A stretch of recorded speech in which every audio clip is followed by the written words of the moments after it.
오늘 우리 가족이 함께 나눌 말씀은 마태복음 8장 23절에서 27절이에요. 함께 읽어볼까요?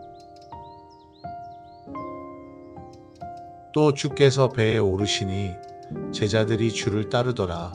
그런데 보라, 바다에 큰 폭풍우가 일어나 그 배가 파도에 덮였으나 주께서는 주무시고 계신지라.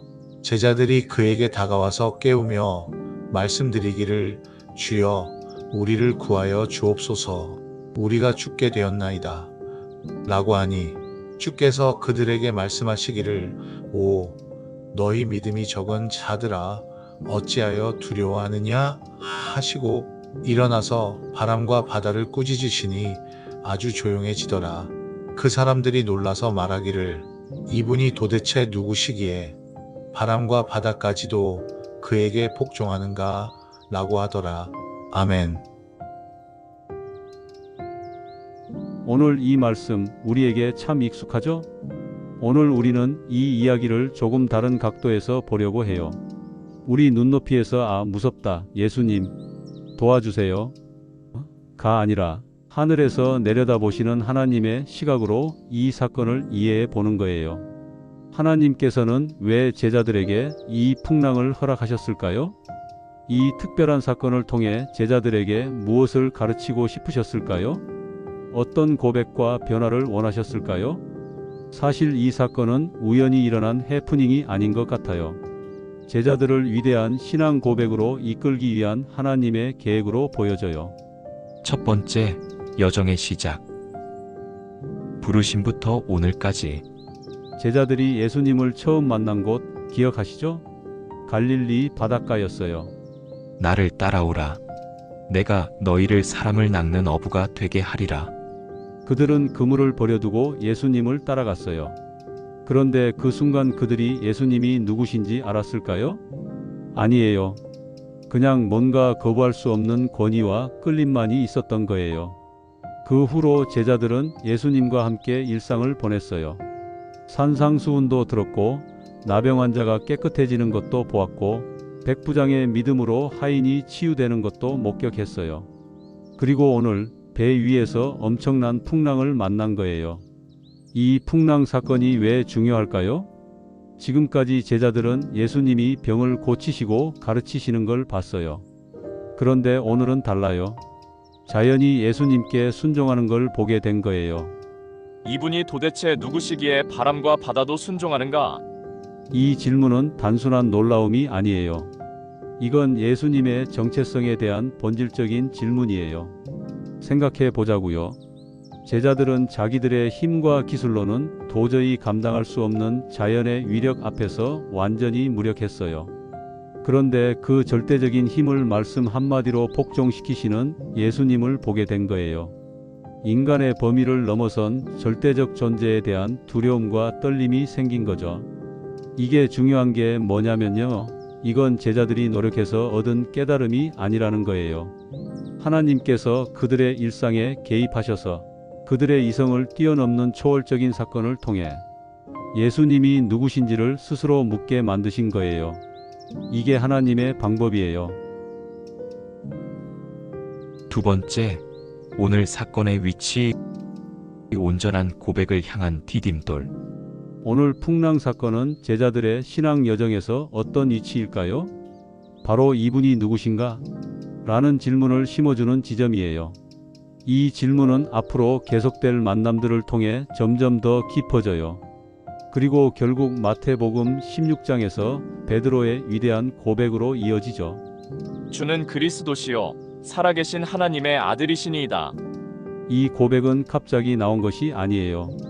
오병이어의 기적도 있었고 물 위를 걸으시는 것도 봤고 그리고 오늘 풍랑을 잠잠케 하신 사건도 있었고 이렇게 수많은 일상의 만남과 사건들이 점점 확신이 되어 마침내 그 위대한 고백에 이르게 된 거라는 것을 기억해야 해요.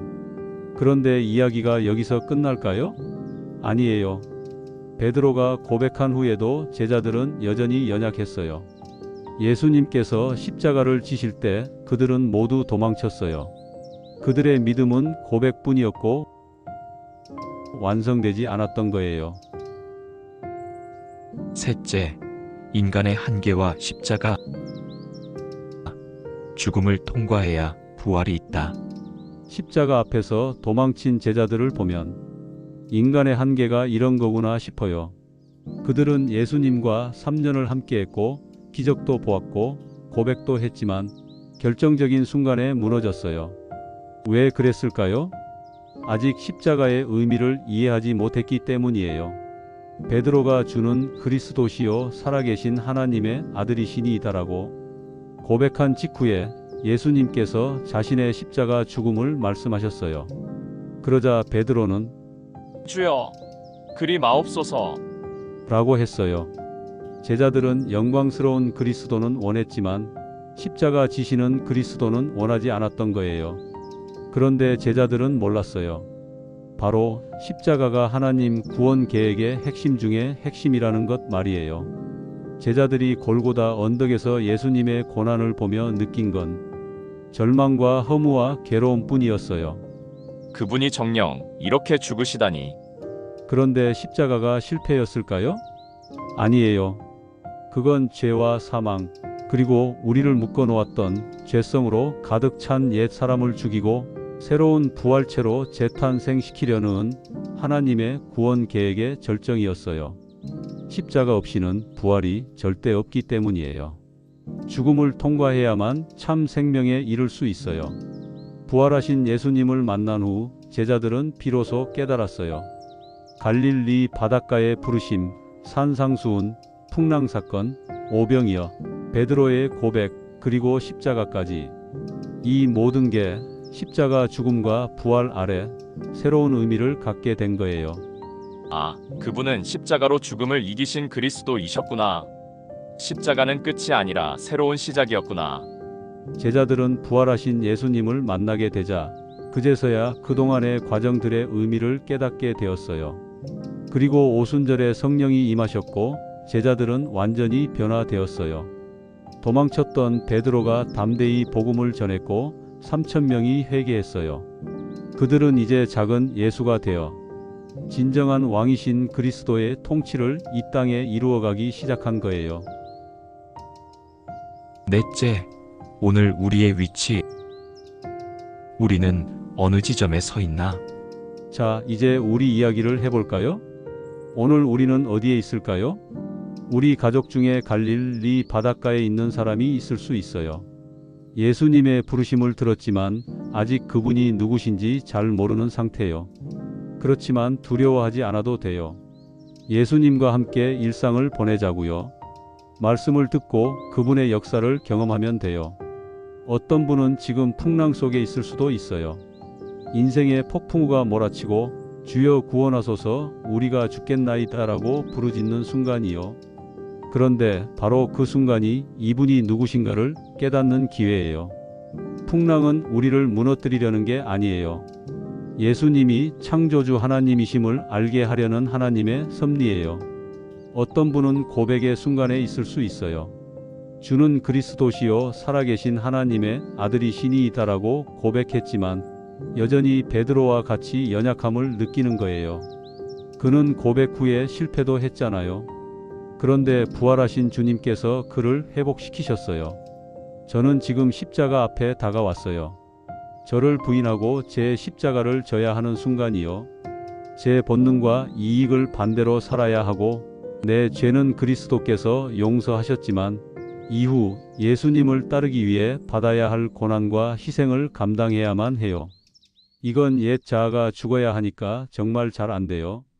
그런데 분명한 건 십자가를 통과해야만 부활이 있다는 거예요. 죽음 없이는 생명이 없어요. 예수님께서 먼저 그 길을 가셨고 우리도 그 뒤를 따라가야 하는 거예요. 이 단계를 넘어서기를 오늘도 간절히 구하게 돼요. 십자가를 통과해서 옛사람이 죽고 새 사람으로 살아나야 그동안 예수님과 걸었던 모든 여정이 의미 있게 연결될 거예요. 그리고 예수님이 정말 나를 구원하신 그리스도이심을 확신하게 될 것으로 믿어요. 이제 남은 건 성령의 충만함을 받아 작은 예수로 사는 거예요. 다섯째, 궁극의 목표. 작은 예수로 사는 삶. 하나님께서 우리를 부르신 궁극적인 목적은 우리가 작은 예수가 되어 이 땅에 그리스도의 통치를 이루는 거예요. 우리는 스스로 거룩해질 수 없어요. 우리는 스스로 믿음을 만들어낼 수 없어요. 우리는 스스로 사랑할 수도 없어요. 이게 인간의 한계예요. 그런데 예수 그리스도께서 우리 안에 거하시고 성령께서 우리를 변화시키실 때 우리는 그리스도의 형상을 닮아가게 돼요. 제자들이 성령을 받은 후 담대히 복음을 전하고 병자를 고치고 핍박 속에서도 기뻐한 것처럼 우리도 성령의 능력으로 그리스도의 분신처럼 살아갈 수 있어요. 이게 바로 하나님 나라의 통치가 이 땅에 임하는 방식이에요. 마지막 이야기. 그분과의 만남을 누적해야 한다. 우리 가족이 오늘 기억해야 할 게 있어요. 첫째, 예수님과의 일상적인 만남을 누적해야 해요. 제자들은 3년 동안 예수님과 함께 먹고, 자고, 걷고, 대화했어요. 그 일상의 누적 속에 고백이 나아졌어요. 우리도 매일 마음의 중심을 온전히 하고, 말씀을 읽고, 기도하고, 예배하며 예수님과 동행해봐요. 둘째, 두려워하지 맙시다. 풍랑은 우리를 무너뜨리는 게 아니에요. 예수님이 누구신지 더 깊이 알게 하는 기회예요. 우리 가족은 예수님을 궁금해하는 사람들이 되었으면 좋겠어요. 셋째, 고백으로 나아가요. 주는 그리스도시요 살아계신 하나님의 아들이시니이다. 이 고백을 가능하게 하시는 분은 하나님이심을 믿어봐요. 넷째, 자기를 부인하고 자기 십자가를 지도록 간구해봐요. 그리스도를 따르려면 십자가는 피할 수 없어요. 또한 십자가를 통과해야만 부활이 있어요. 그렇기에 자신의 본능과 이익과는 반대로 걷기 위해서 주께 간구하고 온전히 맡기는 시간을 계속 가지기 원해요.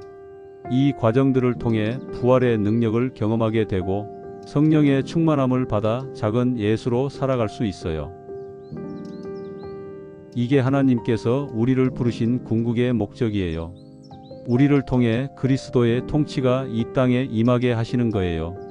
마침내 그리스도께서 이 땅에 다시 오신 후 하나님과 같이 살아가게 될 거예요. 이것이 그리스도인으로 살아가는 의미예요. 우리의 소망은 오직 예수 그리스도예요. 말 그대로 그분은 알파이자 오메가이셔요. 처음과 나중 모두 주님이셔요. 오늘 풍랑 속에서 이분이 누구신가? 라고 물었던 제자들처럼 우리도 날마다 예수님을 더 깊이 알아가고 그 만남의 누적이 고백을 낳고 고백이 삶을 변화시키고 변화된 삶이 이 땅에 하나님 나라를 이루게 되길 믿습니다. 우리 가족 모두 이 여정을 함께 걸어가기 원합니다. 예수님의 이름으로 기도합니다. 아멘.